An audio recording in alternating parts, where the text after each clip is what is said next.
जय श्री कृष्ण भक्तजनों। आज की कथा में आप श्रवण करेंगे आषाढ़ मास के शुक्ल पक्ष में आने वाली श्री देवशयनी एकादशी की व्रत कथा, जिसे हरशयनी एकादशी के नाम से भी जाना जाता है। इसलिए आप सभी भक्तजन इस कथा को श्रद्धा पूर्वक और प्रेम पूर्वक श्रवण करिए। बोलिए श्री विष्णु भगवान की जय। श्री देवशयनी एकादशी की व्रत कथा। एक बार धनुर्धर अर्जुन बोले, हे भगवान, आषाढ़ मास के शुक्ल पक्ष की एकादशी का क्या नाम है? उस दिन कौन से देवता की पूजा होती है? उसकी विधि क्या है? यह सब विस्तार पूर्वक कहिए। श्री भगवान बोले, हे अर्जुन, एक समय नारद जी ने ब्रह्मा जी से यही प्रश्न पूछा था। तब ब्रह्मा जी ने कहा कि नारद, तुमने कलयुग में प्राणी मात्र के उद्धार के लिए सबसे उत्तम प्रश्न किया है, क्योंकि एकादशी का व्रत सब व्रतों में श्रेष्ठ होता है। इसके व्रत से समस्त पाप नष्ट हो जाते हैं। इस एकादशी का नाम देवशयनी है। इसके व्रत करने से विष्णु भगवान प्रसन्न होते हैं। इस संदर्भ में मैं तुम्हें एक पौराणिक कथा सुनाता हूँ, ध्यान पूर्वक सुनो। मांधाता नाम का एक सूर्यवंशी राजा था। वह सत्यवादी, महान प्रतापी और चक्रवर्ती था। वह अपनी प्रजा का पालन संतान की तरह करता था। इसकी समस्त प्रजा धन धान्य से परिपूर्ण थी और सुख पूर्वक रहती थी। उसके राज्य में कभी अकाल नहीं पड़ता था, कभी किसी प्रकार की प्राकृतिक आपदा नहीं आती थी। किंतु न जाने देव क्यों रुष्ट हो गए। राजा से क्या गलती हो गई कि एक बार उसके राज्य में अकाल पड़ गया और प्रजा अन्न की कमी के कारण अत्यंत दुखी रहने लगी। राज्य में यज्ञ होना बंद हो गए। एक दिन दुखी होकर प्रजा राजा के पास जाकर प्रार्थना करने लगी, हे राजन, समस्त विश्व की सृष्टि का मुख्य कारण वर्षा है। इसी वर्षा के अभाव से राज्य में अकाल पड़ गया है और अकाल से प्रजा मर रही है। हे भूपति, आप कोई ऐसा उपाय कीजिए जिससे हम लोगों का दुख दूर हो। यदि शीघ्र ही अकाल से छुटकारा ना मिला तो विवश होकर प्रजा को किसी दूसरे राज्य में शरण लेनी होगी। इस पर राजा मानधाता बोला, आप लोग ठीक कह रहे हैं। वर्षा न होने से आप लोग बहुत दुखी हैं। राजा के पापों के कारण ही प्रजा को दुख भोगना पड़ता है। मैं बहुत सोच विचार कर रहा हूँ, फिर भी मुझे अपना कोई दोष नहीं दिखलाई दे रहा है। आप लोगों के दुख को दूर करने के लिए मैं बहुत यत्न कर रहा हूँ, किंतु आप चिंतित न हो। मैं इसका कुछ न कुछ उपाय अवश्य ही करूंगा। आश्वासन पाकर प्रजाजन चले गए। राजा मानधाता भगवान की पूजा कर कुछ मुख्य व्यक्तियों को साथ लेकर वन को चल दिया। वहां पर ऋषियों के आश्रम में घूमते घूमते अंत में ब्रह्मा के पुत्र अंगिरा ऋषि के आश्रम पर पहुंच गया। राजा रथ से उतरा और आश्रम में चला गया। वहां मुनि अभी नित्य कर्म से निवृत्त हुए ही थे कि राजा ने उनके सन्मुख जाकर प्रणाम किया। मुनि ने उनको आशीर्वाद दिया, फिर पूछा, हे राजन, आप इस स्थान पर किस प्रयोजन से पधारे हैं, सो कहिए। राजा बोले, हे महर्षि, मेरे राज्य में 3 वर्ष से वर्षा नहीं हो रही है। इससे अकाल पड़ गया है और प्रजा दुख भोग रही है। राजा के पापों के प्रभाव से ही प्रजा को कष्ट मिलता है, ऐसा शास्त्रों में लिखा है।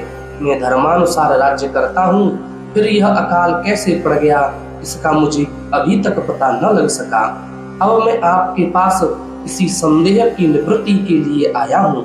आप कृपा कर मेरी इस समस्या का समाधान कर मेरी प्रजा के कष्ट को दूर करने के लिए कोई उपाय बतलाइए। इस पर वह ऋषि बोले, हे राजन, यह सत्युग सब युगों में श्रेष्ठ है। इसमें धर्म के चारों चरण सम्मिलित हैं। इस युग में केवल ब्राह्मणों को ही तपस्या करने तथा वेद पढ़ने का अधिकार है, परंतु आपके राज्य में एक शूद्र तपस्या कर रहा है। इसी दोष के कारण आपके राज्य में वर्षा नहीं हो रही है। यदि आप प्रजा का भला चाहते हैं तो उस शूद्र का वध करवा दीजिए। जब तक ऐसा नहीं करेंगे तब तक आपका राज्य अकाल की पीड़ा से मुक्त नहीं होगा। इस पर राजा बोले, हे मुनीश्वर, मैं उस निरपराध तपस्या करने वाले शूद्र को नहीं मार सकता। किसी निर्दोष मनुष्य की हत्या करना मेरे नियमों के विरुद्ध है और मेरी आत्मा इसे किसी भी सूरत से स्वीकार नहीं करेगी। आप इस दोष से छूटने का कोई दूसरा उपाय बतलाइए। तब ऋषि बोले, हे राजन, यदि तुम ऐसा ही चाहते हो तो आषाढ़ मास के शुक्ल पक्ष की पद्मा नाम की एकादशी का विधि पूर्वक व्रत करो। इस व्रत के प्रभाव से तुम्हारे राज्य में वर्षा होगी और प्रजा भी पूर्व की भांति सुख पाएगी, क्योंकि इस एकादशी का व्रत सिद्धियों को देने वाला और उपद्रवों को शांत करने वाला है। मुनि के इन वचनों को सुनकर राजा अपने नगर को वापस आया और विधि पूर्वक पद्मा एकादशी का व्रत किया, और उस व्रत के प्रभाव से राज्य में वर्षा हुई और मनुष्यों को सुख पहुंचा। इस एकादशी को देवशयनी एकादशी भी कहते हैं। इस व्रत के करने से विष्णु भगवान प्रसन्न होते हैं। अतः मोक्ष की इच्छा रखने वाले मनुष्यों को एकादशी का व्रत करना चाहिए। चातुर्मास व्रत भी इसी एकादशी के व्रत से शुरू किया जाता है।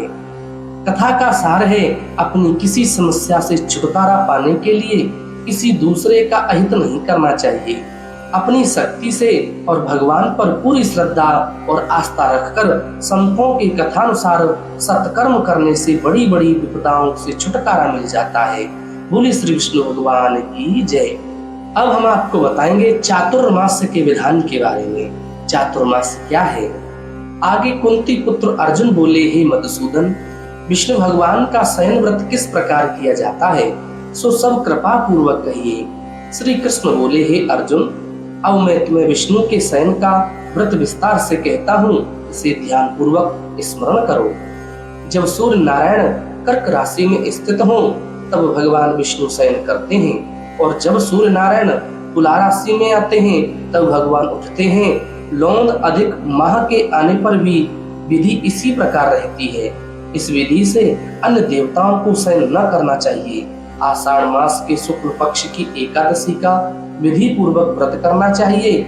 उस दिन विष्णु भगवान की प्रतिमा बनानी चाहिए और चातुर्मास व्रत नियम से करना चाहिए। सबसे प्रथम उस प्रतिमा को स्नान कराना चाहिए, फिर सफेद वस्त्रों को धारण कराकर तकियादार सैया पर शयन कराना चाहिए। उनका धूप दीप और नैवेद्य आदि से पूजन कराना चाहिए। भगवान का पूजन शास्त्र ज्ञाता ब्राह्मणों के द्वारा कराना चाहिए। तत्पश्चात भगवान विष्णु की इस प्रकार स्तुति करनी चाहिए, हे भगवान, मैंने आपको शयन कराया है, आपके शयन से संपूर्ण विश्व सो जाता है। इस तरह विष्णु भगवान के सामने हाथ जोड़कर प्रार्थना करनी चाहिए, हे भगवान, आप जब 4 मास तक शयन करें तब तक मेरे इस चातुर्मास व्रत को निर्विघ्न रखें। इस प्रकार विष्णु भगवान की स्तुति करके शुद्ध भाव से मनुष्य को दातुन आदि के नियम को ग्रहण करना चाहिए। विष्णु भगवान के व्रत को शुरू करने के 5 काल वर्णन किए हैं। देवशयनी एकादशी से लेकर देवोत्थानी एकादशी तक चातुर्मास व्रत को करना चाहिए। द्वादशी, पूर्णमासी, अष्टमी या संक्रांति को व्रत प्रारंभ करना चाहिए और कार्तिक मास की शुक्ल पक्ष की द्वादशी को समाप्त कर देना चाहिए। इसके व्रत से समस्त पाप नष्ट हो जाते हैं। जो मनुष्य इस व्रत को प्रतिवर्ष करते हैं वह सूर्य के समान देदीप्यमान विमान पर बैठकर विष्णु लोक हो जाते हैं। हे राजन, अब आप इसमें दान का पृथक पृथक फल सुने। जो मनुष्य देव मंदिरों में रंगीन बेल बूटे बनाता है उसे 7 जन्म तक ब्राह्मण की योनि मिलती है। जो मनुष्य चातुर्मास के दिनों में विष्णु भगवान को दही, दूध, घी, शहद और मिश्री आदि पंचामृत के द्वारा स्नान कराता है वह वैभवशाली होकर सुख भोगता है। जो मनुष्य श्रद्धा पूर्वक भूमि, स्वर्ण, दक्षिणा आदि ब्राह्मणों को दान स्वरूप देता है वह स्वर्ग में जाकर इंद्र के समान सुख भोगता है। जो विष्णु भगवान की स्वर्ण प्रतिमा बनाकर धूप, दीप, पुष्प, नैवेद्य आदि से पूजा करता है वह इंद्र लोक में जाकर अक्षय सुख भोगता है। जो मनुष्य चातुर्मास के अंदर नित्य भगवान को तुलसी जी अर्पित करता है वह स्वर्ण के इस विमान पर बैठकर विष्णु लोक को जाता है। जो मनुष्य विष्णु भगवान की धूप दीप से आरती करता है उसको अनंत धन मिलता है। जो मनुष्य इस एकादशी से कार्तिक के महीने तक विष्णु की पूजा करते हैं उनको विष्णु लोक की प्राप्ति होती है। इस चातुर्मास व्रत में जो मनुष्य संध्या के समय देवताओं तथा ब्राह्मणों को दीपदान करते हैं तथा ब्राह्मणों को सोने के पात्र में वस्त्र दान देते हैं, वह विष्णु लोक को जाते हैं। जो मनुष्य भक्ति पूर्वक भगवान का चरणामृत लेते हैं, वे इस संसार के आवागमन के चक्र से छूट जाते हैं। जो विष्णु मंदिर में नित्य प्रति 108 बार गायत्री मंत्र का जप करते हैं, वे पापों में लिप्त नहीं होते। जो मनुष्य पुराण तथा धर्म शास्त्र को सुनते हैं और वेद पाठी ब्राह्मण को वस्त्रों का दान करते हैं, वे दानी, धनी, ज्ञानी और यशस्वी होते हैं।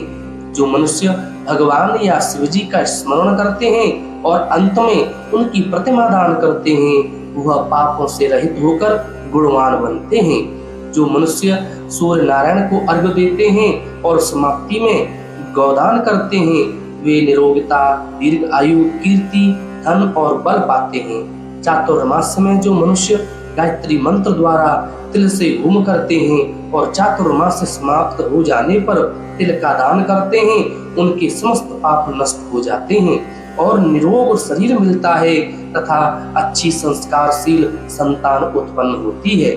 जो मनुष्य चातुर्मास से व्रत अन्न से होम करते हैं और समाप्त हो जाने पर घी, घड़ा और वस्त्रों का दान करते हैं, वे ऐश्वर्यशाली होते हैं। जो मनुष्य तुलसी जी को धारण करते हैं तथा अंत में विष्णु भगवान के निमित्त ब्राह्मणों को दान देते हैं, वह विष्णु लोक को जाते हैं।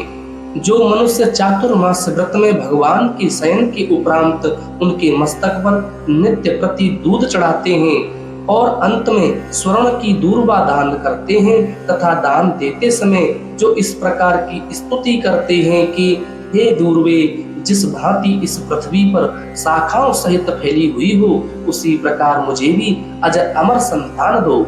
ऐसा करने वाले मनुष्य के सब पाप छूट जाते हैं और अंत में स्वर्ग हो जाते हैं। जो शिव जी या विष्णु भगवान का गान करते हैं, उन्हें रात्रि जागरण का फल मिलता है।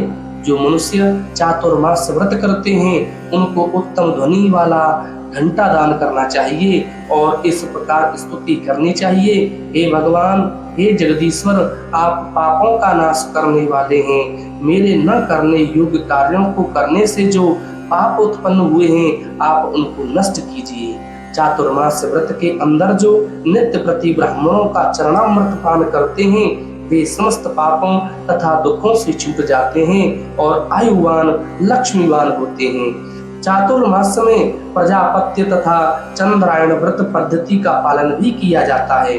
प्रजापत्य व्रत को 12 दिनों में पूर्ण करते हैं।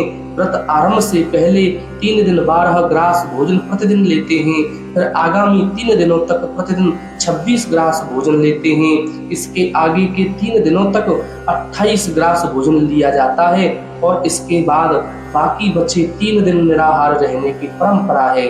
इस व्रत के करने से मनोकामना पूर्ण होती है।